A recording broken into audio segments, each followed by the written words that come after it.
Louis M. Vie antérieure visitée sous hypnose par Carlotta, séance guidée par Anlega. La vie se passe en Allemagne, en Bavière au XVIIe siècle. La première scène, j'ai entre 5 et 10 ans et je n'ai plus mes parents, j'ai été recueilli par un monsieur qui est mon tuteur. L'homme est âgé et habillé avec des vêtements d'intérieur. Il est maigre. Il est gentil mais strict. Il n'y a plus de femmes dans la maison. Cet homme qui m'a recueilli aime la peinture. Je vois des tapisseries inconnues qui sont accrochées. Cet homme, je ne le considère pas comme mon père mais comme un maître, un enseignant. Il me semble l'appeler Dominus, d'ailleurs il m'apprend le latin. Mon apparence me fait penser au fils de Rembrandt en peinture, blondinet avec une coupe au carré. Ensuite, vers 15 ans, je suis un jeune homme avec les cheveux coiffés au carré. J'ai une petite armure et suis toujours dans la maison. Vers 20 ans, je porte des bottes, des gants et un grand chapeau. Je suis barbu, ma barbe est taillée en pointe. Je monte à cheval, d'ailleurs je me vois donner des coups de pied dans la panse du cheval. Je traverse les plaines et les forêts, il n'y a pas de route. Il fait beau comme il peut le faire lors d'un mois printanier. Je voyage serein, confiant. Je progresse à travers les campagnes verdoyantes pour rejoindre une femme, ma promise. Nous sommes dans les années 1620. J'arrive devant une grande bâtisse aux murs de pierre. Elle se dresse tel un château médiéval qui n'a pas l'air entretenu. Une tour ronde avec une coupole telle qu'on peut les voir en Russie attire mon attention. Je pense que je suis en Allemagne.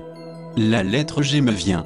Je ressens des émotions paradoxales, celle de l'excitation qui me donne envie de découvrir cette femme que je rejoins et celle de l'appréhension de ne pas être à la hauteur des espérances de la dite femme.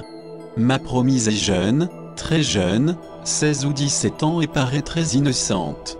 Ses cheveux longs sont attachés au milieu de son crâne et retombent sur sa nuque en anglaise. Son teint est pâle. Elle porte un voile et est vêtue d'une robe jaune. Elle se tient devant une fenêtre aux petits vitraux. Elle est seule face à moi mais il y a certainement d'autres personnes qui résident dans cette demeure. Elle ne parle pas.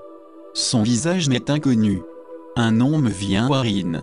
Je vois une autre scène, elle a toujours 16-17 ans et porte sa robe jaune. Elle rit et parle dans le jardin, il fait beau. Elle semble heureuse. Je suis assis sur une terrasse en pierre et porte une veste ou un ensemble élégant. Je porte aussi un chapeau kaki avec une plume, un chapeau en triangle devant. J'admire la jeune fille. Elle est devant un château aux murs abîmés, un château qu'elle semble habiter avec d'autres personnes. Un petit ruisseau coule au pied du château. Ensuite, plus tard dans le temps, je distingue une nouvelle image où je me trouve devant un lit. Cette jeune fille qui est devenue ma femme est morte. Elle est jeune et a péri d'une maladie où elle toussait beaucoup. Nous n'avons pas d'enfants. Triste, je décide de partir. Puis, je suis guidé 5 années plus tard et là une date s'inscrit très lisiblement, gravée sur un bloc de pierre, 1633. Je voyage à cheval, je ne connais pas le but du voyage, je longe un fleuve. Je vis de l'argent que j'ai emporté dans ma bourse. J'ai des amis qui semblent pauvres avec qui je bois dans une taverne. Ils s'amusent, rient beaucoup. Je n'ai pas envie de rester en leur compagnie. Je reprends la route. Nouvelle scène, je suis ensuite transporté dans une ville qui me paraît assez grande mais que je ne connais pas. Je vois une rue pavée. Je suis toujours en Allemagne. La ville subit une invasion militaire et l'armée fait évacuer les habitants de leur maison. Les soldats sont bien habillés.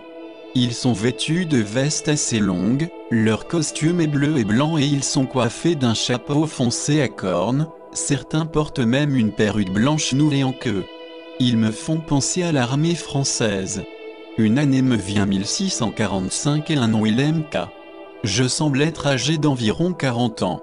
Je fuis ces scènes de foule affolée en carrosse et il me semble que je me sois déguisé en soldat pour ne pas être pris. Je fuis donc la guerre, je semble être en Bavière, je n'ai pas peur et suis futé mais je reste impuissant pour ceux qui vont souffrir. Autre scène, c'est le soir, j'entends des hommes parler dans une forêt, C'est une patrouille française autour d'un feu qui crépite, ils discutent entre eux et rigolent, il me semble qu'ils préparent une attaque, je suis caché et ils ne me voient pas. Ils sont habillés comme décrit plus précédemment. En ce qui me concerne, je porte des chaussettes jaune moutarde, un pantalon bouffant marron et une veste usée. Je pense ne pas être loin du Lindau. Je me sens impuissant face à cette situation et je vais partir sans être vu. Ensuite je fuis toujours, je fuis ma vie. J'ai faim, j'ai une douleur dans l'estomac comme un mal lancinant.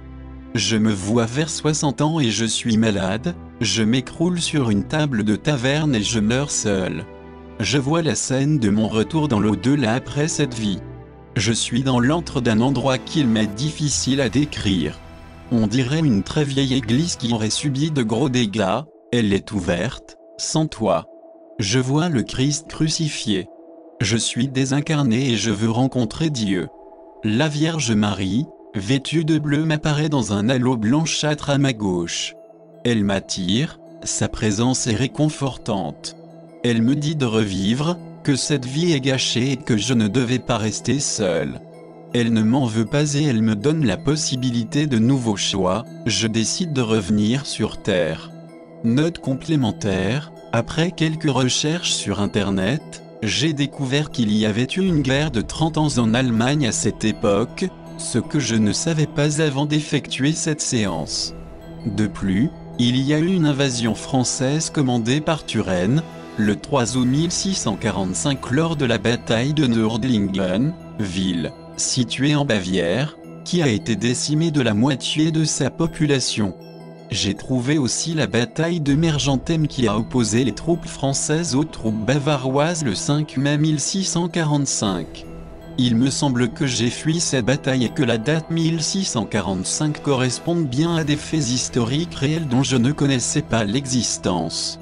Après vérification sur Internet, les costumes et chapeaux vus sous hypnose correspondent aux vêtements de l'armée française du XVIIe siècle.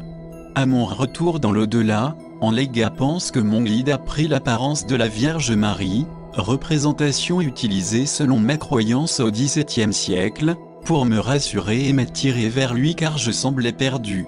Concernant cette vie, la mort de ma femme m'a laissé un sentiment d'abandon que je n'ai pas su relever, je n'ai rien construit malgré mon jeune âge.